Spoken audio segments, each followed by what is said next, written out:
अस्सलाम वालेकुम everyone, welcome to cook special.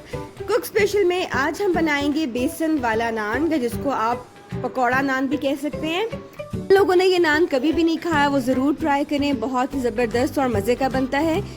सबसे पहले हम सादा नान बनाएंगे, और अगर आप सादा नान नहीं बनाना चाहते हो तो आप रेडीमेड भी यूज़ कर सकते हैं। सादा नान बनाने के लिए आपको चाहिए नमक 3/4 चाय का चम्मच, खमीर चाहिए आपको 1.5 चाय का चम्मच, चीनी शामिल करेंगे आप इसमें 1.5 चाय का चम्मच, और खुश्क दूध लेंगे आप 3 खाने के चम्मच। आप चाहे तो खुश्क दूध इस्तेमाल करने की बजाय नीम गर्म दूध भी यूज़ कर सकते हैं।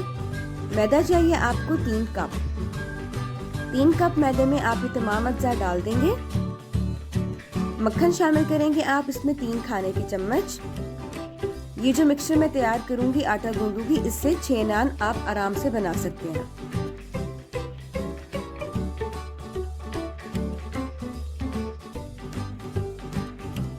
पानी शामिल करेंगे आप इसमें हस्बे ज़रूरत।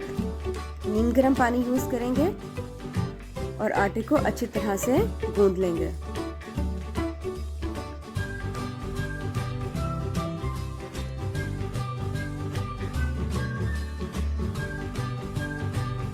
आटा जो है वो अच्छी तरह से गूंद चुका है, उसको अब आप एक बोल में निकाल लें और उसको कवर करके 1 से 2 घंटे के लिए रख दें।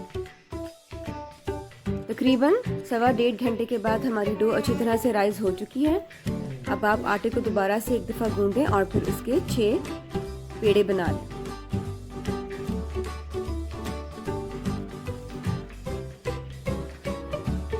पेड़ा बना के आप थोड़ा सा खुश्क मैदा फैला के स्लैब पे आप इसको बेलने की मदद से बेल लें।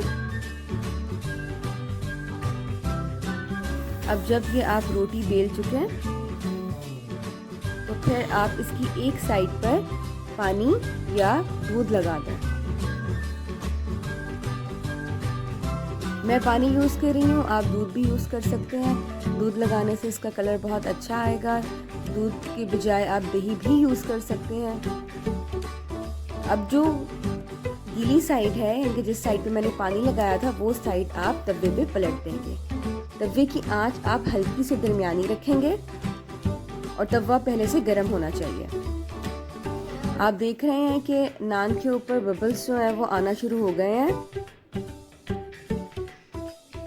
जब ये बबल्स थोड़े से और ज़्यादा हो जाएं तो फिर हम इसको दूसरी साइड से सेकेंगे। पानी में चम्मच की मदद से इसलिए लगा रही हूँ ताकि ये साइड जो है ये बिल्कुल चिपकी रहे तवे के साथ, क्योंकि जो इसकी फ्रंट साइड है उसको हमने तवे को उल्टा करके जो है वो सेकना है।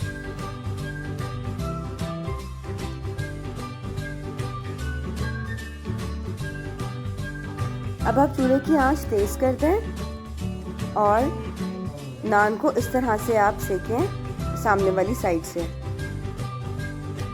तवे को आप मजबूती से पकड़ेंगे और फिर नान को ये फ्रंट साइड से आप सेक लेंगे। ध्यान रखिएगा, जो पानी हमने लगाया था उसकी वजह से नान जो है वो अच्छी तरह तवे पे चिपक चुका है, इसलिए वो बिल्कुल भी नहीं गिर रहा। इस साइड से भी अब आप नान सेक लेंगे तो तवे से नान उतार लें। बैक साइड से हमारा नान इस तरह से नज़र आएगा और फ्रंट साइड से वो बिल्कुल इस तरह क्रिस्पी और खस्ता खस्ता हो जाएगा।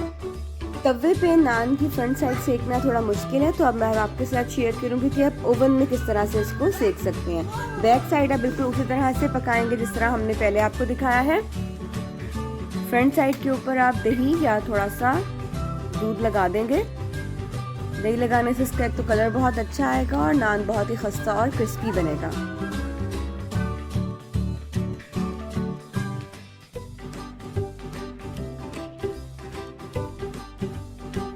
अब आप ओवन की ऊपर वाली ग्रिल जो होती है उसको ऑन कर लें और फिर एक स्टैंड पे ये नान रख के जो है उसको बेक कर लें। तकरीबन 1 से 1.5 मिनट में नान ये पक जाएगा। नान तैयार हो चुके हैं। अब हम बेसन का मसाला तैयार करते हैं। इसके लिए आपको चाहिए कुटी हुई लाल मिर्च 1.5 चाय का चम्मच, लाल मिर्च पाउडर 1.5 चाय का चम्मच, नमक 1.5 चाय का चम्मच या हस्बे जायका, खुश्क धनिया 3 खाने के चम्मच, अजवाइन 3/4 चाय का चम्मच, जीरा पाउडर 1.5 खाने का चम्मच, अनारदाना 1.5 चाय का चम्मच। इन तमाम अज्जा को अच्छी तरह से आप कूट लें। आपको चाहिए प्याज 2 दरमियाने साइज़ की, उनको आप बारीक बारीक काट लेंगे। हरी मिर्चें चाहिए 3 दरमियाने साइज़ की बारीक कटी हुई। ताज़ा हरा धनिया बारीक कटा हुआ 3/4 कप। आलू 2 अदद दरमियाने साइज़ के बारीक कटे हुए। पुदीना बारीक कटा हुआ 2 खाने के चम्मच। आपको चाहिए होगा बेसन 3 कप। अब आप ये तमाम अज्जा बेसन में ऐड कर देंगे। तमाम मसाले जो आपने कूट के साइड पे रखे थे वो भी आप इसमें शामिल कर देंगे। पानी ऐड करेंगे आप इसमें हस्बे ज़रूरत। तमाम अज्जा को अच्छी तरह मिक्स कर लें। अब आप इसमें लीमू शामिल करें 2 अदद दरमियाने साइज़ के। लीमू इसमें निचोड़ दें, अच्छी तरह से मिक्स कर लें। और अब इस तैयार बैटर को आप नान के ऊपर लगाएं। जो इसकी फ्रंट साइड है नान की, उसके ऊपर आप ज़रा ज़्यादा बैटर लगाएंगे, और जो इसकी बैक साइड है उसके ऊपर आप थोड़ा कम बैटर लगाएंगे। मतलब बैक साइड पे जो है वो बेसन का एलिमेंट ज़्यादा हो, और जो टमाटर और आलू हैं वो फ्रंट साइड पे ज़्यादा होने चाहिए। अब आप तेल को दरमियानी आंच पर पहले से गरम कर लें, और फिर इस गरम तेल में दरमियानी आंच पर ही इसको डीप फ्राई करें। दोनों साइड्स अच्छी तरह से डीप फ्राई हो जाएं और गोल्डन क्रिस्प कलर आ जाए इस तरह का, तो आप इसको निकाल लीजिए। मज़ेदार गर्मा गर्म तला हुआ बेसन वाला नान तैयार है। आई होप आपको रेसिपी अच्छी लगी होगी। टेक केयर, अल्लाह हाफिज़। मज़ेदार।